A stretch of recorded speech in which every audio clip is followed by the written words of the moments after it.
Al gobernador Alberto Rubiesa, que ha tenido unos premios de puntualidad del día y también tuvo la deferencia de esperar al orador anterior. Bueno, continuando con esto, le vamos a dar la palabra al gobernador de la provincia de San Luis para que nos dé su opinión sobre este tema que está hoy en discusión y después tener las preguntas o los comentarios reiterando, a carácter reiterativo, vinculados a la temática que estamos trabajando. Señor gobernador. Bueno, muchas gracias por la invitación. No es la primera vez que me invita el Senado y yo me siento orgulloso cada vez que vengo, porque bueno, en alguna época era la casa de la provincia argentina o el foro de la provincia argentina. Después con la reforma constitucional y de los partidos políticos, bueno, pero me queda ese recuerdo. Vine también cuando se trató creo que el tema de la soja y la ley de la difusión, me invitaron, estuve, así que agradezco. Tengo que decir algo porque si no, por esto siento que es mi casa, he sido muchos años senador y me encanta que esté la escultura de Lola Mora en la entrada. Era un baldón que tenía el Congreso argentino de haber sacado esa escultura maravillosa de una mujer extraordinaria. Bueno, venimos a hablar, me he invitado a hablar de esta fórmula que ha hecho el ministro Pratgay y el presidente Macri para pagar a los llamados fondos buitres, acordado o autorizado por el juez Tomás Griesa, y también que esta fórmula contiene dudas de qué pasa con los que no están en el litigio. Bueno, yo quiero empezar por algo que es distinto. Primero, no estoy de acuerdo con todo cómo se está presentando el tema y las razones que se invocan y la mirada, la forma de ver la Argentina. Y quiero hablar de lo que no habla esta ley, que es bueno, de la deuda externa, de las causas de la deuda externa, de cómo se motiva, qué hay detrás de la deuda externa, porque la deuda externa, lo digo con mucha responsabilidad y mansamente, es el lugar o la forma donde está presente la más grande corrupción que tiene y ha tenido la República Argentina. Se ha hecho a través de la deuda externa. Y detrás están los grupos, las clases o los grupos dominantes de la Argentina y del mundo. La deuda externa, y permítame, no voy a demorarme mucho, pero déjenme que cuente lo que pienso, porque bueno, he hablado muchas veces de este tema y me parece importante decirlo, aunque ustedes seguramente lo saben.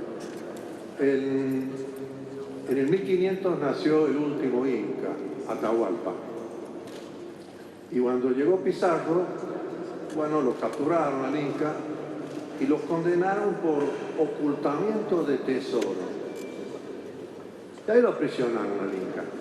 Y el Inca estaba en una cárcel en Cajamarca, Perú, y en esa cárcel, los carceleros, uno de ellos, bueno, 3 de ellos eran capitanes del ejército de Pizarro y uno más siempre iba, que era el tesorero de Pizarro, y iban a jugar al ajedrez.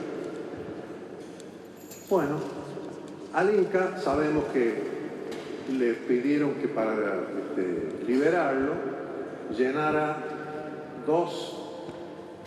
3 habitaciones de más o menos 5 metros por 7 a la altura donde alcanza el brazo, que supongo que los españoles habrán saltado para que llegue más alto, y lo obligaron a llevar oro hasta tapar y llenar la habitación, una habitación de oro y 2 de plata. Bien, lo llenaron los incas, ahí está. Y después apareció esto del ajedrez. Empezaron a jugar al ajedrez en la casa donde estaba el Inca. Y el Inca se paraba al lado de uno, el capitán que se llamaba Tolosa, a mirar los partidos. Un día estaba jugando con el tesorero, que era aquel del oro y la plata, y Pizarro. Bueno, y Tolosa va a mover, supongamos, el caballo o el alfil, y lo toca el Inca. Y le dice, move el castillo, refiriéndose a la torre, ¿no? Move el castillo allá. Y gana el partido el capitán carcelero. Quedaron asombrados y le contaron a Pizarro. No sé si será una exageración o no, pero dice que ese día, bueno, ordenó Pizarro que lo mataron. Lo mataron al Inca. Bueno, todos sabemos esta historia. Pero yo creo que ese día nació la deuda externa y el pensamiento único. La deuda externa y el pensamiento único. Así nació. Después, el opresor tomó esto como una costumbre y pensó que el oprimido siempre se iba a someter. Bueno, y llegó a la Argentina esto cuando lo primero fue la Baring Brothers, donde no pudieron poner preso a nadie, no había falta porque los propios oprimidos o los representantes aparentemente de los oprimidos o los judas de los oprimidos firmaron aquel acuerdo de la Baring Brothers. El acuerdo de la Baring Brothers era de 1 millón de libras esterlinas, un empréstito. Ese empréstito, en un primer momento decía el 85% del empréstito entra a la Argentina y el 15% es lo que la Baring Brothers se cobra de comisión adelantada. Y después hay que pagar. Rivadavia forma una comisión. No me acuerdo los nombres, pero si caminamos por la calle de la ciudad de Buenos Aires los van a encontrar los nombres en algunas calles. Esa comisión dijo, no hagamos esto, hagamos algo un poquito mejor para los bolsillos de los judas de los oprimidos. Dice, bueno, hagamos 70 y 15. Y vamos con la Baring Brothers en la diferencia del 15. A la Baring Brothers le dio vergüenza. Dice, no, es mucho, 7,5 más. Con 2,5 nos conformamos. Y está escrito. 12,5 se quedaron la comisión y el resto la Baring Brothers. Y después vino lo que vino. Ese empréstito tenía un fin determinado, que era la creación de pueblos en la ciudad de Buenos Aires, en la provincia de Buenos Aires, cercanos a Buenos Aires, el puerto de Buenos Aires y además cloacas y agua potable.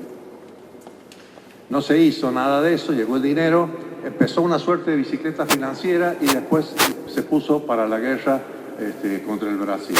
Y por supuesto, esto siguió y terminó sumándose a la deuda externa de la Baring Brothers, 1 millón de libras esterlinas.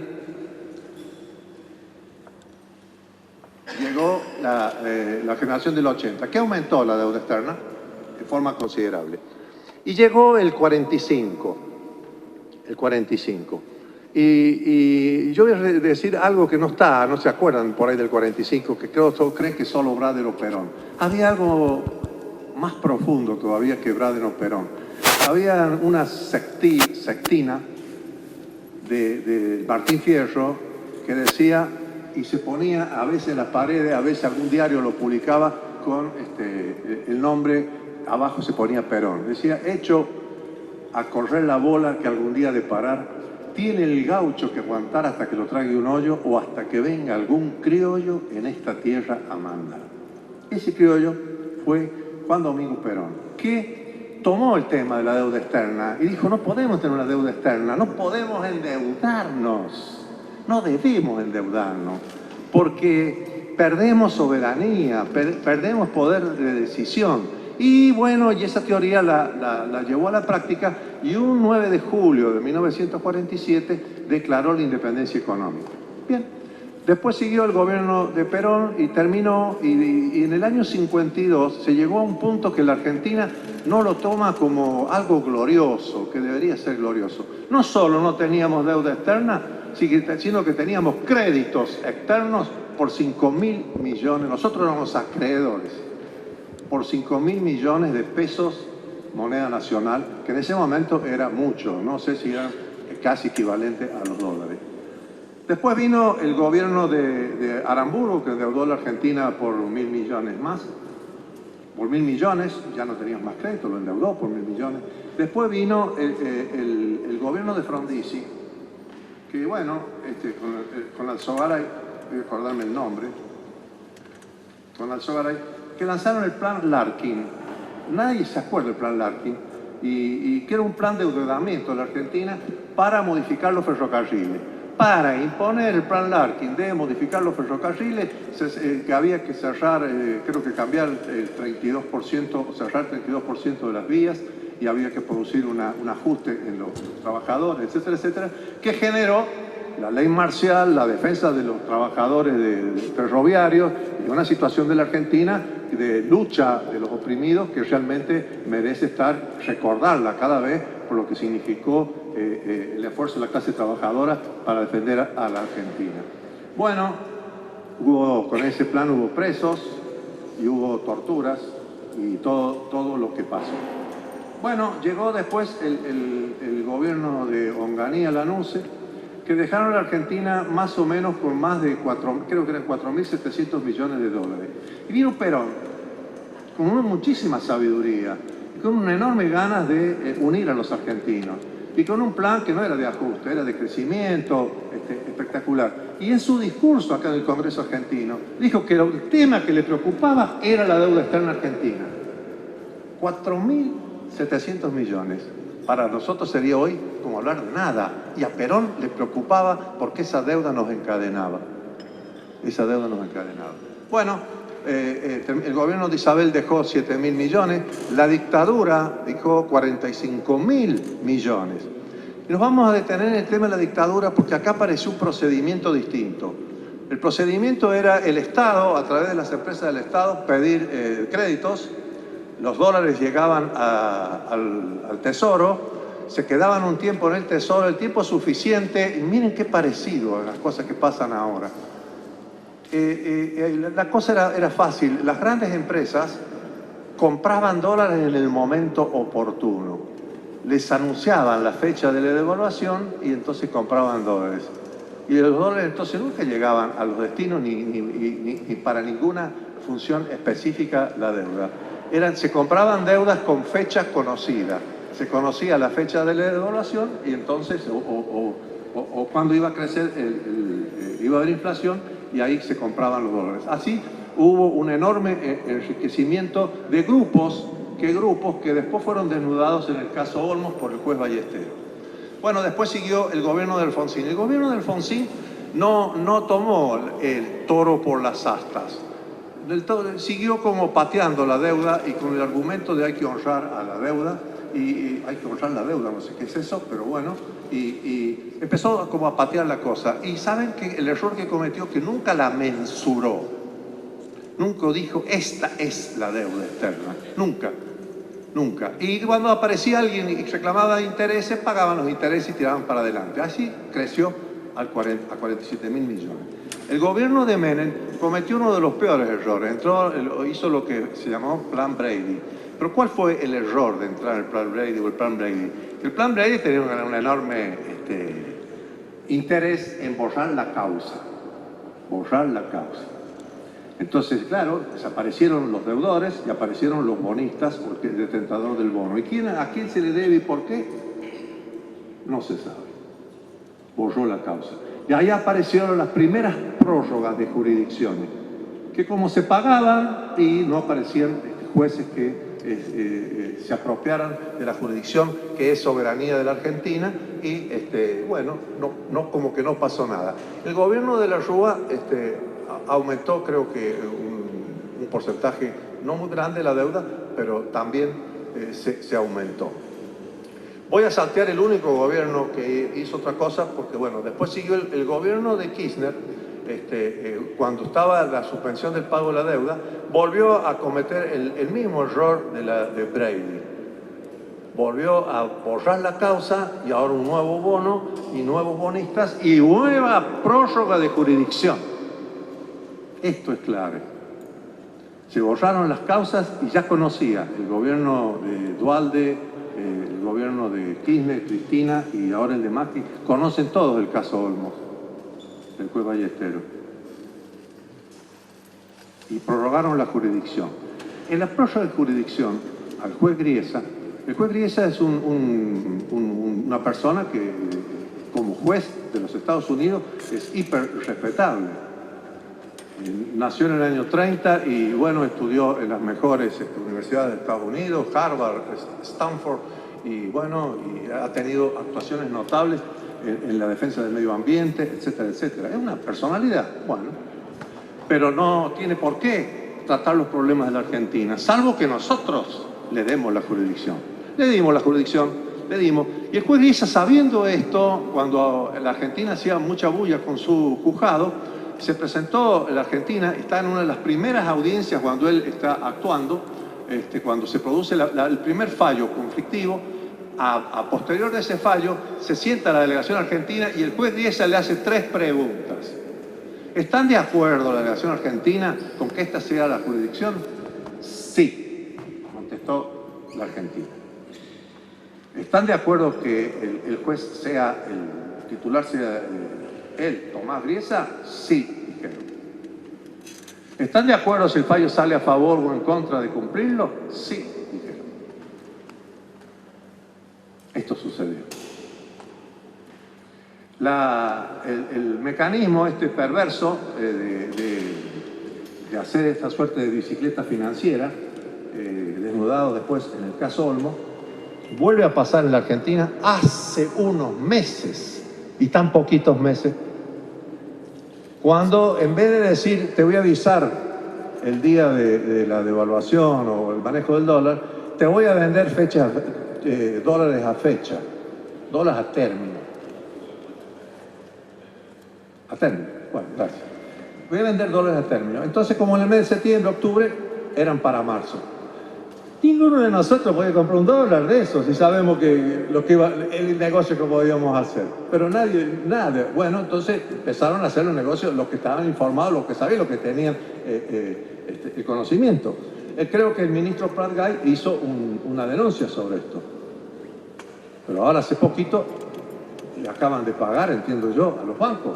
Los bancos han ganado en estos poquitos meses más, creo que 12 veces más que lo que se ganan en un año. Se calcula en 62.000 millones de pesos. Este es el mismo mecanismo de la dictadura para generar la deuda externa.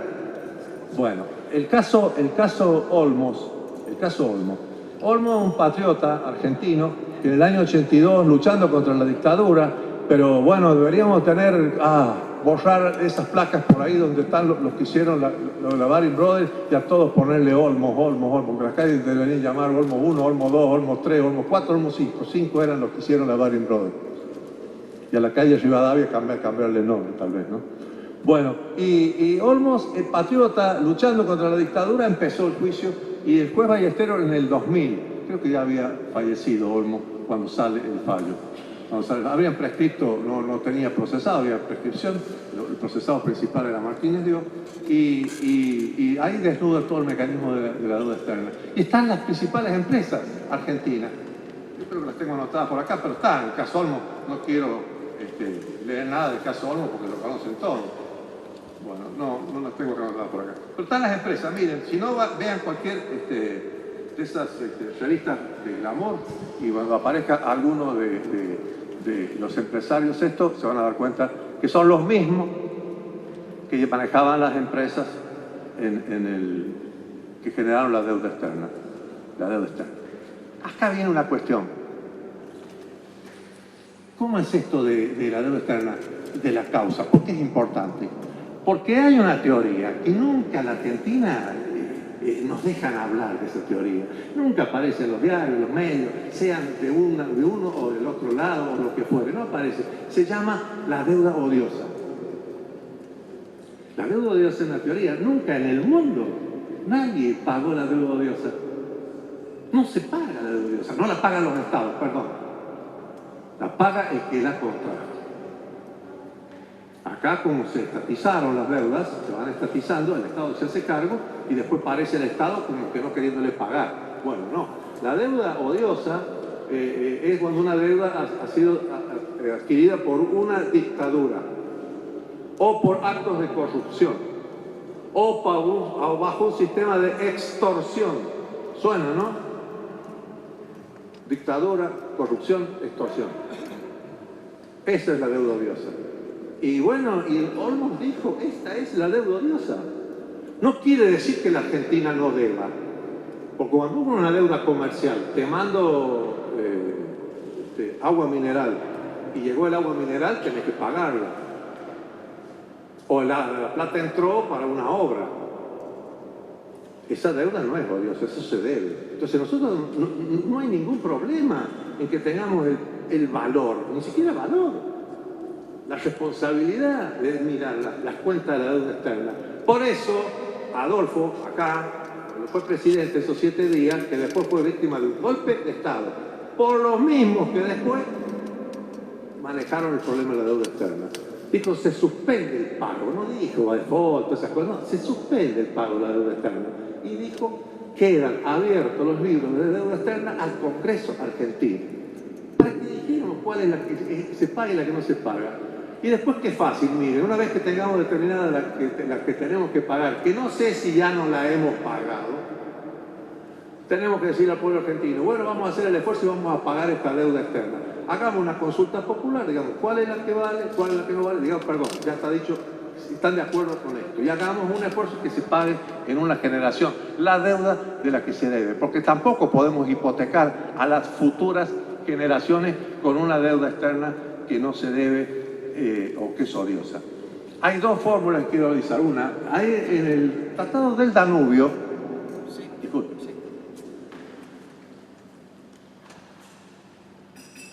el Tratado del Danubio tenía el río Danubio muy contaminado, pero era impresionante, estaba casi contaminado como un riachuelo. Y después de la guerra, Primera Guerra Mundial, después se volvió a contaminar con la última guerra en Europa. Pero en ese momento estaba muy contaminado después de la guerra y se reunieron todos. Son más de 30 millones de personas que viven a las veras del Danubio. Y hoy tiene más de 600 afluentes, ¿se dice? Afluentes. Bien. Entonces, bueno, y pasa con, no sé, 5, 6, 8 estados. Se sentaron todos los involucrados. Y no sabían cómo agarrar el toro por las astas, cómo solucionar el problema. Entonces alguien dijo, mira, cuando jugamos a andar en bicicleta o al fútbol o esto o aquello, había uno que era medio loco, que pateaba muy fuerte. Y yo no, entonces ¿cómo hacemos para solucionar el problema? Bueno, digamos una cosa, el que rompe paga. El que rompe paga. Y esto está en el Danubio. ¿Saben cómo empieza el Tratado del Danubio? El que rompe paga. ¿Saben cómo deberíamos tratar el tema de la deuda? El que rompe paga. El que la contrajo, que la pague. El que se benefició, que la pague. Veamos otro tema de la deuda externa, otro enfoque, hecho en los años 70, 80, que se llamó la impagable deuda externa, que tuvo una reunión muy grande en Cuba. Bueno, el impagable deuda externa, el tema lo teorizó el comandante Fidel Castro. Y él dijo algo así, miren, pero sáquense los prejuicios. Escuchemos a una persona que habló del tema, sin prejuicio. Él dice, miren, cuando se hizo, después de la Primera Guerra, la Segunda Guerra Mundial, los yanquis inventaron el Plan Marshall. Marshall era un general que proponía que se hicieran obras de infraestructura, de reconstrucción en Europa, con créditos de los Estados Unidos. Y los créditos, y así se reconstruyó Europa con el Plan Marshall, eran de 10.000 millones de dólares. Se reconstruyó Europa, 10.000 millones de dólares. Se reconstruyó Europa con 10.000 millones de dólares.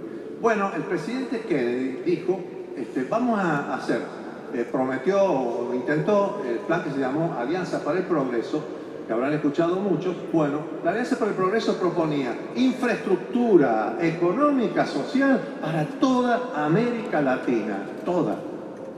Escuelas, viviendas, hospitales, carreteras, infraestructura de energía, etcétera, etcétera. ¿Y saben cuál es el cálculo para solucionar todos los problemas de América Latina? 32. Primero eran 16.000 millones de dólares, después llevaron a 32.000. No se hizo porque por ahí también venía alguna picardía acá, que eran las empresas americanas, o lo que fuera, o se negaron, o lo que fuera. Pero esta calificación, todos los problemas de América Latina en los años 60 se solucionaban con 32.000 millones de dólares, está escrito, está hecho y están los trabajos. ¿Cómo puede ser que nosotros debamos 20 veces más que esa suma y no hay una sola carretera en toda América Latina que podamos decir acá se puso la plata de la deuda externa? Entonces todo esto, pero tenemos que tener esta conciencia. Entonces yo no puedo hablar del tema si no digo estas cosas. Termino. Estuve con el ministro del Interior, hablé, no tanto como ahora, y agradezco que planteé mi posición. Yo dije que mucho más preferible o mucho mejor que salir corriendo a endeudarse es sentarnos todos a hablar de la pobreza y solucionar los problemas de la pobreza de los argentinos. Mucho más es tener el riachuelo y la matanza limpios y que sea un ejemplo para el mundo de que defendemos el medio ambiente que salir corriendo a endeudarnos. La provincia de San Luis nunca se endeudó. Hace poquito tuvo un endeudamiento y el 30 de abril a mediodía yo voy a tener la provincia sin deuda y con un plan de progreso excelente. Y cada obra que vemos se ha hecho con el esfuerzo de los puntanos. Nada de lo que se dice la deuda externa hemos sido ni beneficiados ni no tenemos nada que ver con la deuda externa. Y creemos que esto de endeudarse es un tremendo error, no lo digo yo. Nosotros en la provincia de San Luis no tenemos deuda y tenemos todas las posibilidades de progreso. El 50%, ahora es casi el 60%, va a gastos corrientes y el resto va a las obras de infraestructura, a combatir la pobreza, a las cuentas de inversión. Imagínense el presupuesto argentino lo que es. ¿Qué tenemos que endeudarnos? No entiendo esto, no entiendo. Y no comprendo que se piense así, no estoy de acuerdo. Creo que, no sé si me olvido algo, permítanme que repase a ver si tengo algún tema que quiero decir. Por ejemplo, ¿qué hacemos entonces con esta ley? Yo digo, miren, no sé, que deba parecer ingenuo, naif que están perdiendo el tiempo escuchándome. Pero ¿por qué no enfriamos el partido? ¿Por qué no nos serenamos? ¿Por qué no leemos el caso Olmo? ¿Por qué no leemos las recomendaciones del juez Ballestero? ¿Por qué no pensamos que la Argentina puede solucionar sus problemas sin endeudarse? ¿Por qué no pensamos en esto? ¿Por qué cedemos la soberanía argentina? ¿Cuándo leyeron ustedes que un juez de otra jurisdicción, yo estoy respetando al juez Griesa, no estoy respetando o no estoy de acuerdo con ceder la soberanía argentina a ceder la jurisdicción? ¿Cómo el juez Griesa nos va a decir qué leyes tenemos que dictar? Estamos apurados por el juez Griesa. ¿Por qué no enfriamos? ¿Por qué no intentamos una solución a la cuestión de la deuda externa seriamente y le pedimos al presidente de la Nación que hablemos también paralelamente de la pobreza y de los grandes problemas que tenemos los argentinos? La deuda interna, por decirlo de otra manera. Esto me parece a mí. Bueno, y de última, si no se está dispuesto a esto, veamos qué fórmula hay para que esta ley, si se trata o lo que fuere, sea la ley del nunca más. Del nunca más. Pero la ley del nunca más de la violación de los derechos humanos, que no sucediera nunca más, paralelo a eso hubo toda una política de enjuiciamiento. O sea, se iba resolviendo los dolores del pasado, se iban tratando de curar la herida del pasado. Acá la deuda, también tenemos que hacer la ley del nunca más y curar los dolores del pasado. Darle un escarmiento a estos judas argentinos, o como se llamen, que son además los que están atrás de los fondos buitres. Porque el problema de los fondos buitres está acá, no está en otro lado. No vayan a creer que el mundo está hablando de los fondos buitres. Es el problema que está acá. Los buitres están cerca.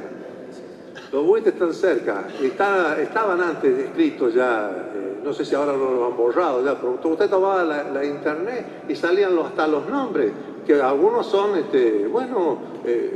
altos economistas, conocidos funcionarios o lo que fuere, ligados a la Argentina. Borramos la causa, pero los dólares los tienen los propios argentinos afuera del país. Y esto, pregúntele, es como como de público y notorio, y nos hacemos los distraídos de lo que no hablamos, Bueno, yo creo que tiene que volver a tranquilizarnos, a hablar de este tema con más profundidad, y bueno, y el tratamiento de esta ley o lo que fuere, tiene que ser bajo las reglas del nunca más endeudarse, nunca más deuda externa, nunca más un grupo social dominante que nos genere tanta corrupción, tanto atraso, tanta miseria. Nunca más cedamos la jurisdicción. Termino con una, déjenme que haga futurismo o una suerte de acto no sé, lo que me imagino que va a suceder. El juez Riesa cumple año el 11 de octubre.